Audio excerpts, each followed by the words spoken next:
What if I told you that George R.R. Martin secretly borrowed from 5,000-year-old Hindu epics to create the most shocking moments in Game of Thrones?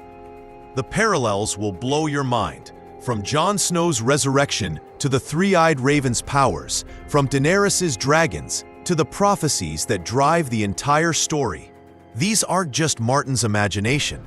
They're echoes of ancient Sanskrit texts that predate Christianity itself. Today, we're diving deep into the hidden Hindu mythology woven throughout Westeros.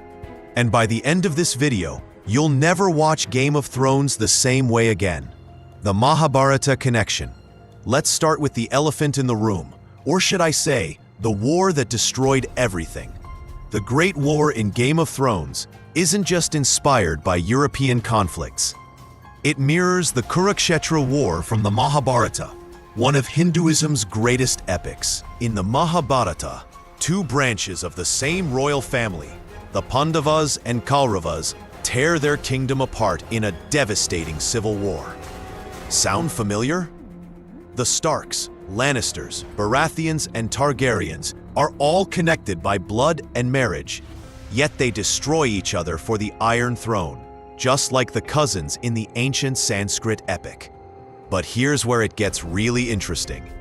In Hindu mythology, this war marks the end of the Dwapara Yuga and the beginning of Kali Yuga, the dark age of moral decline. Martin himself has called the War of Five Kings a catalyst for moral decay in Westeros, where honor dies and corruption spreads like wildfire. The three-eyed raven and Hindu mysticism. Remember Bran Stark's transformation into the three-eyed raven. This isn't just fantasy, it's rooted in Hindu concepts of cosmic consciousness.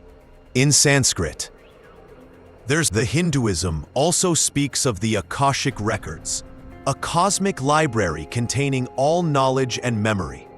When Bran accesses the memories of trees, animals, and people across time, he's essentially tapping into what Hindu seers called the universal consciousness, or Brahman.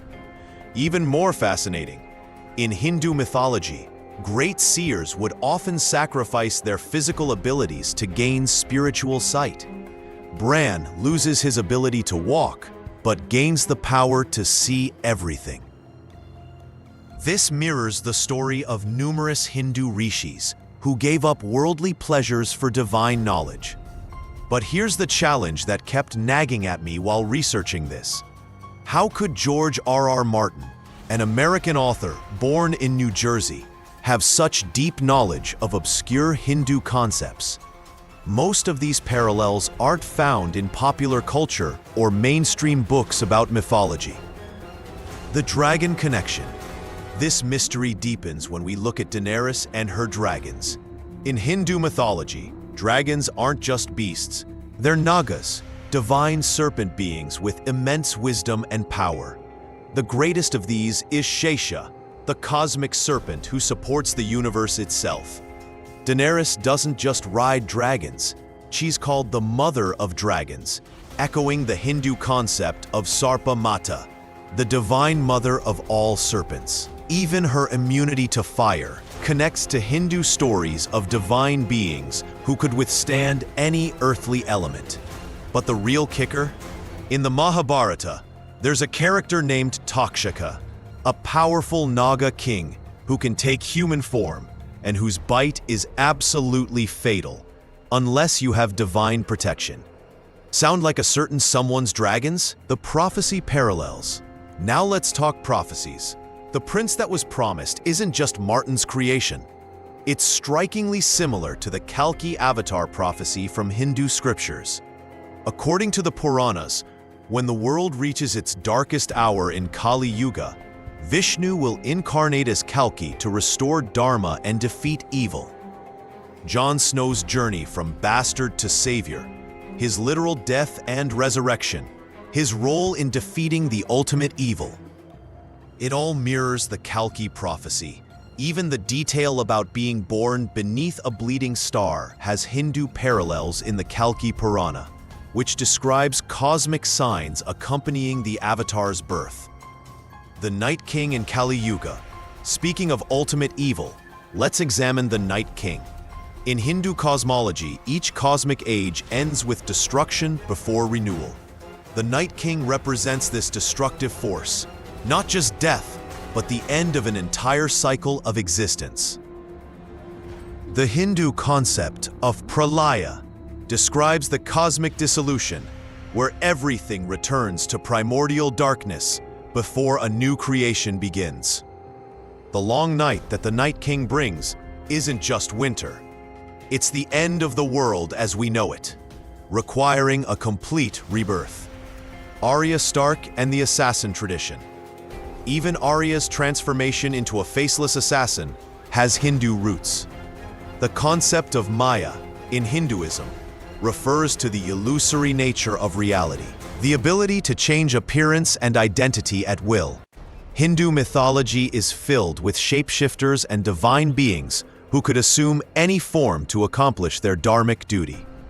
The House of Black and White, with its many-faced god, eerily resembles Hindu temples dedicated to deities with multiple forms and faces. The idea that death is just another face of the same divine force is central to Hindu philosophy. But here's the revelation that changes everything. George R.R. Martin has openly admitted to being influenced by world mythology, and in a 2014 interview, he specifically mentioned reading comparative mythology texts that included Hindu epics. He didn't just stumble upon these parallels, he deliberately wove them into his narrative. This explains why Game of Thrones resonates so deeply with audiences worldwide. Martin wasn't just creating a fantasy, he was tapping into archetypal stories that have shaped human consciousness for millennia. The reason these characters and conflicts feel so real, so emotionally powerful, is because they're echoing the deepest stories our species has ever told. The Dharma question in Hinduism, Dharma, righteous duty, is the central theme of every great story. Characters constantly struggle between personal desires and moral obligations. This is exactly what drives every major character in Game of Thrones. Jon Snow choosing duty over love, Tyrion balancing family loyalty with justice, Daenerys wrestling with power and compassion. These are dharmic dilemmas straight from Hindu epics. So there you have it. Game of Thrones isn't just a Western fantasy epic. It's a modern retelling of ancient Hindu wisdom, disguised as dragons and politics. From the cosmic war that destroys everything to the prophesied savior who restores balance. From shape-shifting assassins to all-seeing mystics, Martin has created a Hindu epic for the modern world. This explains why the story feels so universally compelling and why its themes of duty, honor, sacrifice, and rebirth resonate across cultures. We're not just watching a TV show.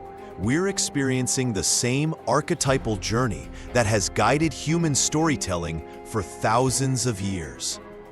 The next time you watch Jon Snow struggle with his destiny or see Bran peering through time itself, remember, you're witnessing the eternal dance of dharma and destiny that Hindu sages understood long before Westeros was ever imagined. If this blew your mind, wait until you see how Star Wars secretly follows Buddhist philosophy. That video's dropping next,